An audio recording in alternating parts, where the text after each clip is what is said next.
Varicose veins కి సరైన చికిత్స కోసం సంప్రదించండి ఎవిస్ హాస్పిటల్. నమస్కారం. కార్తీక పురాణం 19వ రోజు పారాయణలోకి వచ్చాం. నారద మహర్షి పృథుభూపాలుడికి కార్తీక వ్రత నియమాలను గురించి చెప్తున్నాడు. అయితే పురాణంలో ఎన్నో రకాల నియమాలు చెప్తారండి. కార్తీక వ్రతం ఆచరించేవాడు ఏం చేయాలి, ఏం చేయకూడదు, ఏం తినాలి, ఏం తినకూడదు, ఎక్కడికి వెళ్ళొచ్చు, ఎక్కడికి వెళ్ళకూడదు, ఎట్లా ప్రవర్తించాలనేది పురాణవీతమైనదైతే చాలా విశేషమైనదండి. జన్మానికో శివరాత్రిలాగా మన జీవితానికి ఒక్క సంవత్సరం చేయగలిగితే చాలా ఎక్కువ. కానీ ఈ కాలంలో మనం కొన్ని తరాలుగా ఇది ఎప్పటి సంగతి వింటున్నాం మనం? కార్తీక పురాణము వ్యాసభగవానుడు రాసింది, స్కాంద పురాణాంతర్గతం కదా. పద్మపురాణంలో ఇది పౌర్ణమి తర్వాత పద్మపురాణంలో ఇది చెప్పుకుంటున్నాం అనుకోండి. స్కాంద పురాణము పద్మపురాణము రెండు కూడా వ్యాస మహర్షి వ్యాసప్రోక్తాలు కదా, వారు రచించినవి. అయితే ఈ కాలంలో కలియుగంలో మనం వచ్చిన చివరి అధ్యాయం అంటే కలియుగపు చివరి భాగంలోకి వచ్చేసాం కదా. ఇప్పుడు వ్రతం అంటే, కార్తీక వ్రతం అంటే వీలైతే నెలంతా పగలు ఉపవాసం ఉండి రాత్రి భోజనం చేయగలగటం. ఈ సందట్లో మనం చెప్పులు వేసుకోకూడదు అంటే కుదరదు, చెప్పులు వేసుకోవాల్సిందే. ప్రతిరోజు మనం నదీ స్నానం చేయాలంటే సాగకపోవచ్చు మనకి.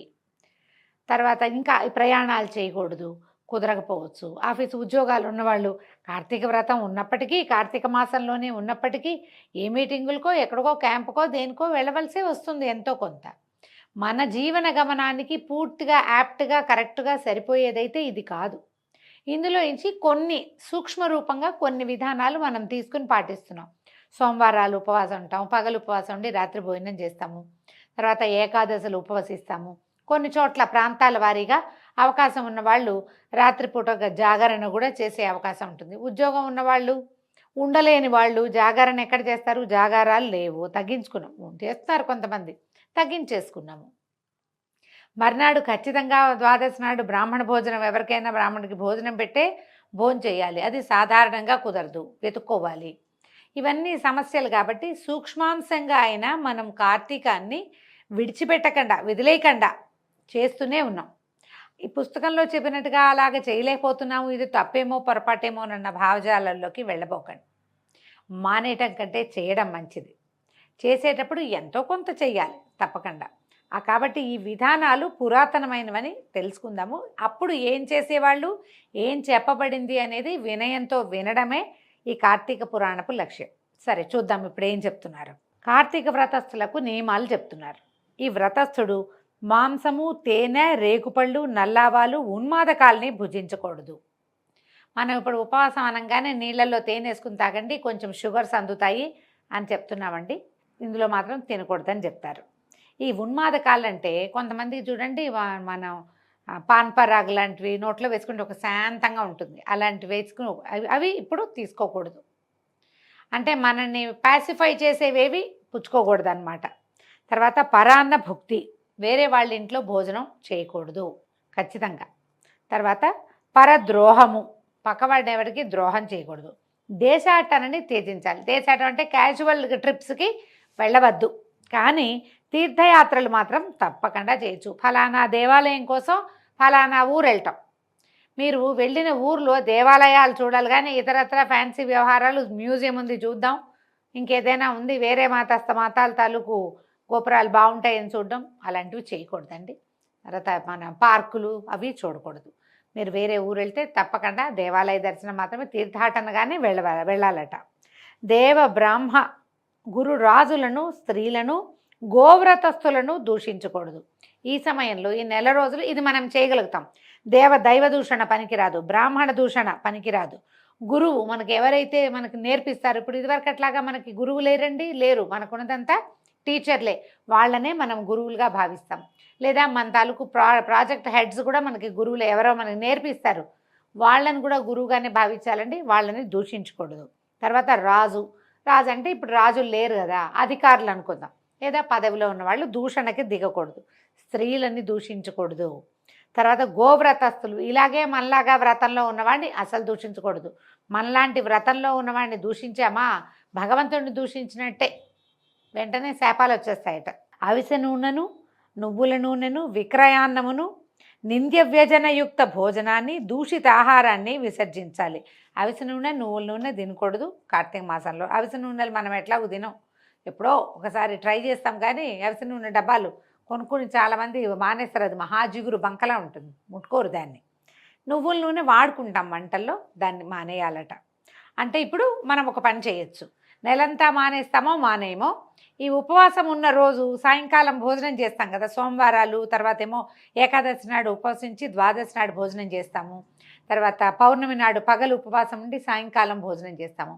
అప్పుడు మీరు నువ్వుల నూనె వాడకుండా ఉంటే సరిపోతుంది వంటలోకి. తర్వాత ఏం చెప్తున్నారు, విక్రయాన్నము ఎక్కడా కొనుక్కుని తినద్దు. అంటే మనం ఏదైనా ఊరు వెళ్ళినప్పుడు ఇక తప్పదు కదంటే అప్పుడు దేవుడికి నమస్కారం చేసుకుని, పురాణాల్లో చెప్పబడింది, కానీ నాకు కుదరటలేదు, నేను వేరే ఊరు వచ్చాను. మనం తీర్థయాత్రకు వెళ్ళినప్పుడు కూడా అన్నం కొనుక్కుని తినే రోజేనండి, కలియుగం కదా ఇది. చేయలేనప్పుడు ఇక ముందుకెళ్ళిపోవటమే. తర్వాత నింద్య వ్యజన భోజనయుక్తం, ఏదైనా ఈ కూరలు మంచివి కాదు అని చెప్పిన వాటిని తినడం. ఉల్లిపాయలు వేసింది పనికిరాదండి, తినకూడదు. తర్వాత దూషిత ఆహారము, ఏదైనా కొంచెం కలుషితమైంది అలా అనుమానం వస్తే, అంటే నిలవబడింది, అవి తినకూడదు అనమాట. ప్రాణి సంబంధిత మాంసచూర్ణాలు, ఆమ్ల సంబంధితాలైన నిమ్మకాయలు, కొర్రల వంటి హీన ధాన్యాలు, అంటే తృణధాన్యాలు అంటున్నాం కదా మనం. ఇంకా ఆ పురాణంలో మాత్రం హీనధాన్యం అని చెప్పారండి, అలా ఎందుకు చెప్పారో తెలీదు, కానీ చెప్పబడింది. సద్దన్నాన్ని రాత్రికి పొద్దున వండిన అన్నాన్ని సాయంకాలం ఉపవాసం విడిచేటప్పుడు తీసుకోవద్దు, పనికిరాదు. సద్దన్నాన్ని స్వీకరించద్దు. మేక, గేదె, ఆవు తప్ప మిక ఏ ఇతర ప్రాణుల ఆమిష సంబంధ క్షీరాలను స్వీకరించద్దు. ఆవు పాలు, గేదె పాలు, మేకపాలు తాగేవాళ్ళు కొంచెం పల్లెల్లో కనపడతారండి, మనకి ఇప్పుడు కొంచెం తక్కువే.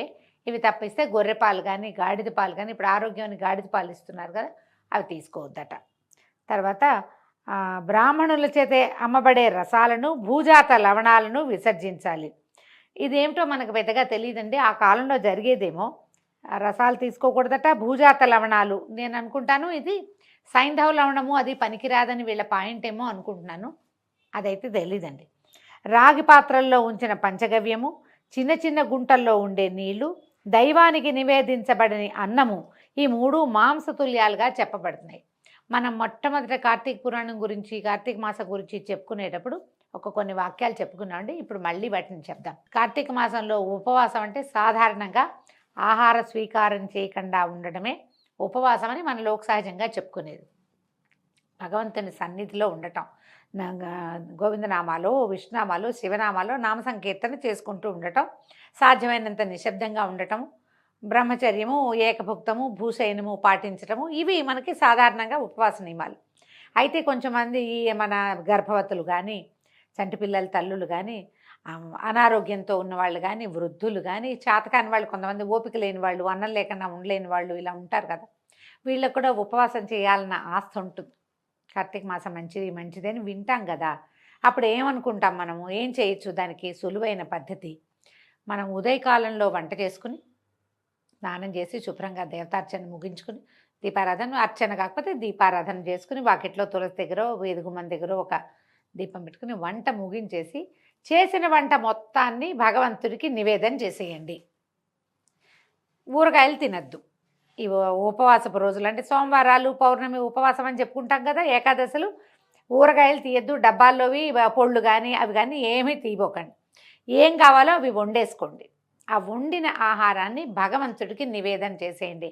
అన్నము, పప్పు, కూర, రసము, తర్వాత ఏదైనా పచ్చడి చేసుకుంటే అది, పిల్లల కోసం ఏదైనా చిన్న తీపి పదార్థం చేస్తే అది కూడా, పళ్ళు మన ఇంట్లో ఉన్నవి, వీటిని దేవుడికి పొద్దున నివేదన చేసేయండి. మీరు అదే పదార్థం తింటే బయటది ఏది స్వీట్ డబ్బా ఉందని అందులోంచి ఒకటి నోట్లో వేసుకోవద్దు, బిస్కెట్లు కనబడితే ఒకటి తీసి నోట్లో వేసుకోకండి, విడిగా పెట్టిన పళ్ళు వద్దు. దేవుడి దగ్గర ఏది నివేదన చేశారో అది మీరు తీసుకుంటే కనుక అద్భుతమైన ఉపవాసం అవుతుందండి. భగవంతుడి సమీపంలో ఉండటమే అది. నివేదన చేయబడని పదార్థం తింటే మాంసాహారం దాంతో సమానమట. ఇప్పుడు ఇది వ్రతస్థులకి ఖచ్చితంగా చెప్పబడింది. మనం వ్రతస్థులం కాదు, ఏదో సామాన్యంగా వెళ్తాము.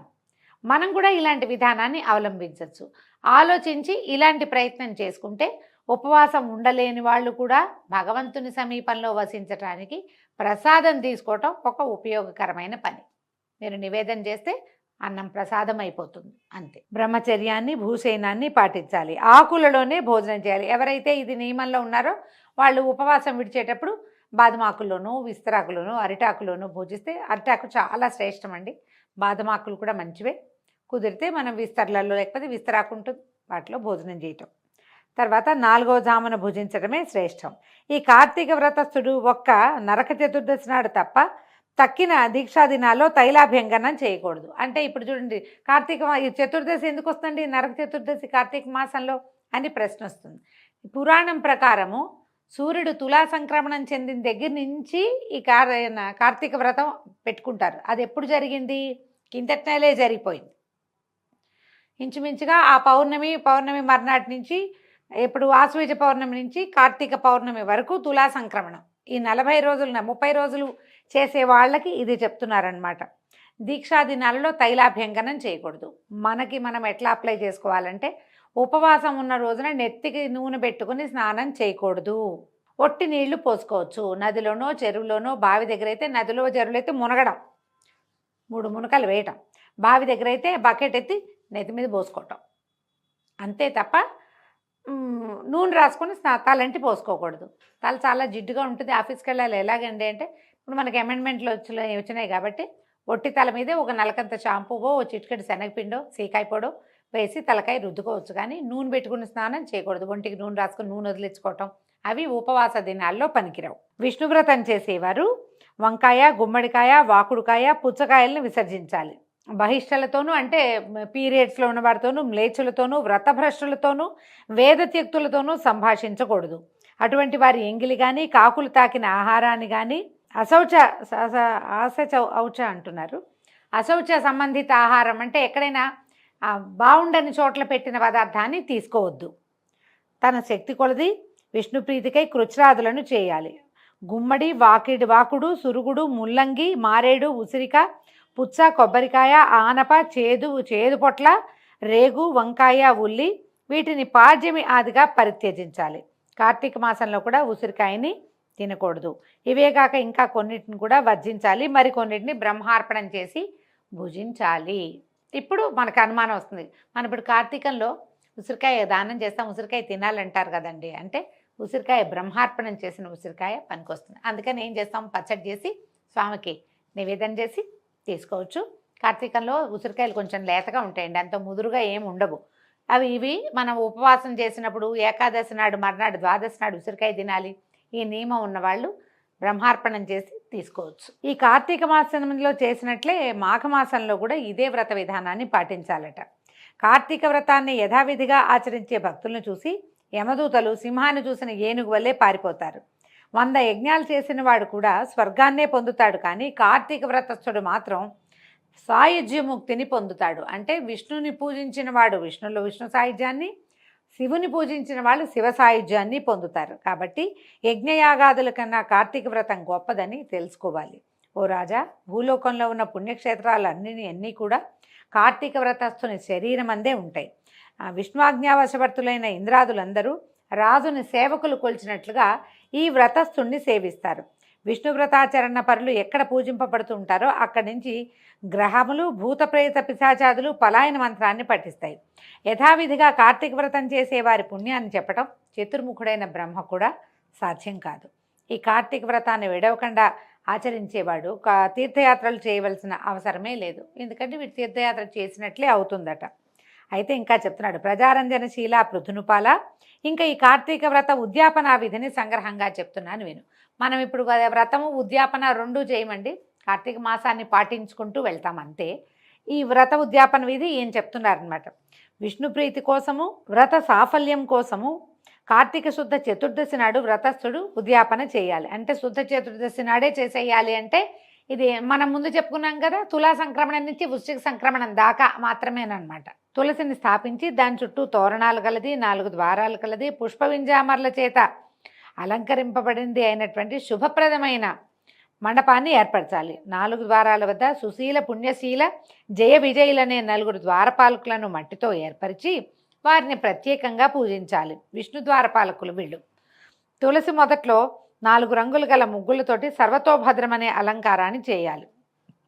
దానిపై పంచరత్న సమన్వితము, నారికేళ్ల సంయుక్తము అయినటువంటి కలశాన్ని స్థాపించి శంఖచక్ర గదా పద్మధారి పీతాంబరుడు లక్ష్మీ సమేతుడు అయిన నారాయణుణ్ణి పూజించాలి.